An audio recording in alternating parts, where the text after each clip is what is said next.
Orang yang tak mengerti kenapa hari berubah menjadi bulan, bulan berubah menjadi tahun, tahun berubah menjadi windu, windu berubah menjadi abad. Kenapa? Ya, selagi matahari masih berputar, dunia berputar, ya berputar. Kalau dia berhenti, ya kita mati. Itu jawaban orang yang tak bertuhan. Tapi bagi orang yang beriman, liya'lamallahu alladzina amanu. Allah mau melihat siapa yang imannya masih tetap bertahan. Tas sama-sama kulit, katanya sama-sama buatan Paris. Ketika sehari, seminggu, sebulan, hari menguji keaslian. Kalau benda materi nampak teruji keasliannya dengan hari, maka iman juga begitu. Siapa yang menyebut? Bukan Abdul Somad, bukan ulama, bukan ustaz. Allah Ta'ala menyebut, liya'lamallahu alladzina amanu. Allah mau menguji siapa yang imannya tetap.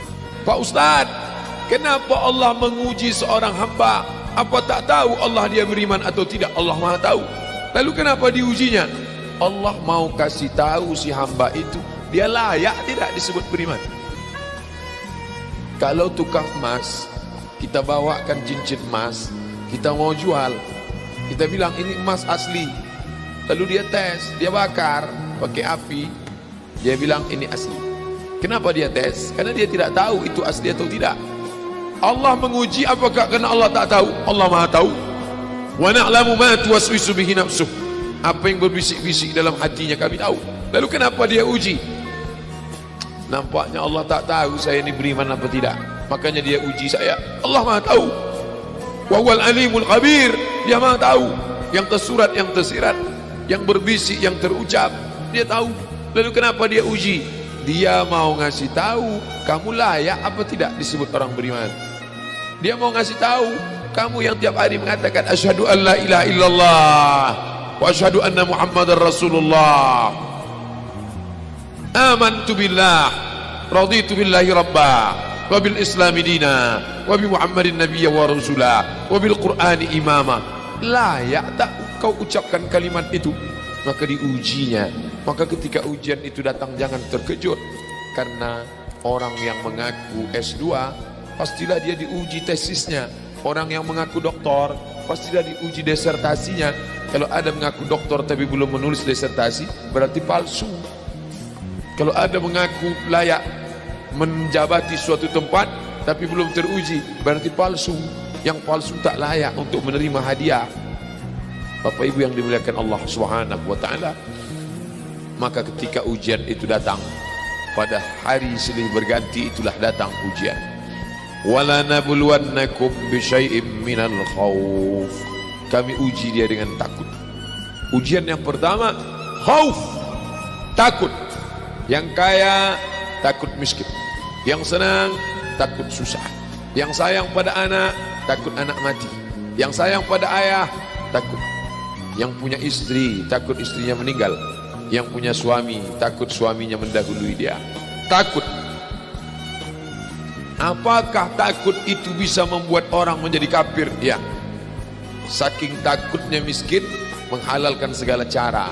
Artis ingin eksis di panggung hiburan, maka dia buka yang tidak semestinya dilihat oleh bukan mahramnya.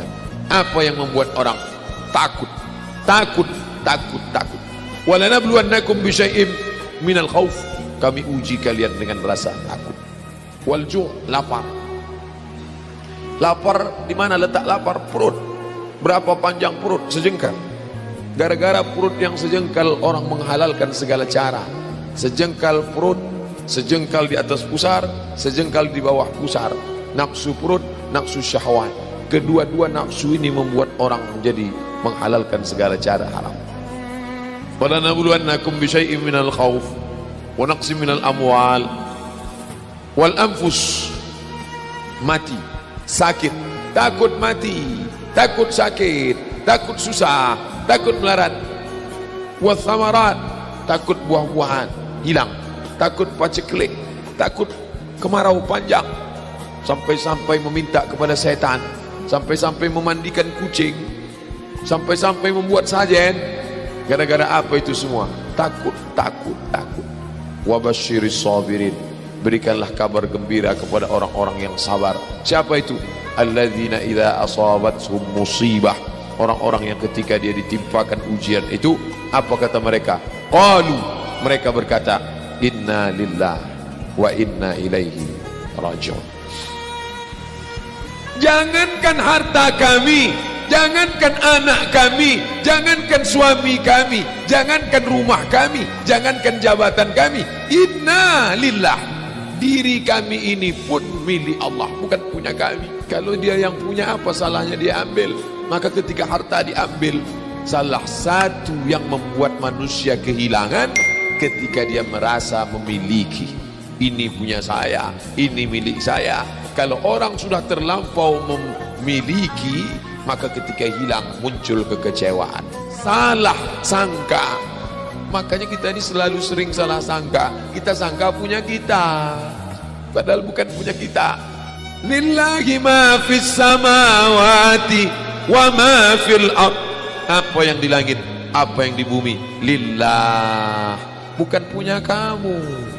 Kenapa? Kalau sampai kita katakan punya kita, lalu ketika dia hilang, kita stres, kita depresi. Orang yang kehilangan anak, dia tidak sedih. Kenapa? Karena itu pergi duluan, nanti dia akan menyusul belakangan. Suami kehilangan istri, dia tak sedih. Kenapa? Karena sudah dibawanya ganti yang baru, Pak Ustaz. Bukan, dia tak sedih. Kenapa? Karena dia tahu nanti saya akan berjumpa dengan dia di tempat yang lebih kekal abadi. Sekarang kalau saya hidup sama-sama dia, dia tua, dia keriput, dia sakit, dia mati. Nanti saya berjumpa lagi dengan dia. Di mana? Di tempat kekal abadi yang tak pernah sakit, tak pernah mati. Orang beriman itu cuma dua saja. Kalau umurnya panjang, amalnya banyak. Kalau umurnya pendek, dosanya berkurang. Orang kafir bersedih kalau dia mati, ini belum selesai, proyek ini belum selesai. Orang beriman tak sedih. Kenapa? Akan dilanjutkan orang lain. Kalau Abdul Somad mati malam ini, sedihkah dia ada hadis yang belum sampai? Sedihkah dia ayat yang belum sampai? Tidak. Kenapa? Akan dilanjutkan oleh anak-anak muda. Satu meninggal, 1000 anak muda akan melanjutkan. Apa yang dia sedihkan? Justru dia bersyukur. Kenapa? Dengan mati malam ini, besok dosa tak bertambah. Dengan mati malam ini, besok tak menengok orang pakai celana sempit lagi. Besok tak menengok orang pakai celana pendek lagi. Selesai dosanya. Allahumma ja'alil hayata ziyadatan li fi kulli khair. Kalau kau tambah umurku hidup besok pagi, tambahkan kebaikan ku tambah. Wa ja'alil mauta rahatan li min kulli syarr. Kalau kau takdirkan mati malam ini, berhenti dari dosa, istirahat dari perbuatan maksiat. Maka orang Islam itu, ala, ketahuilah, inna awliya Allah, orang-orang yang menolong agama Allah, bagaimana sifat mereka? La khaufun alaihim wa la hum yahzanun.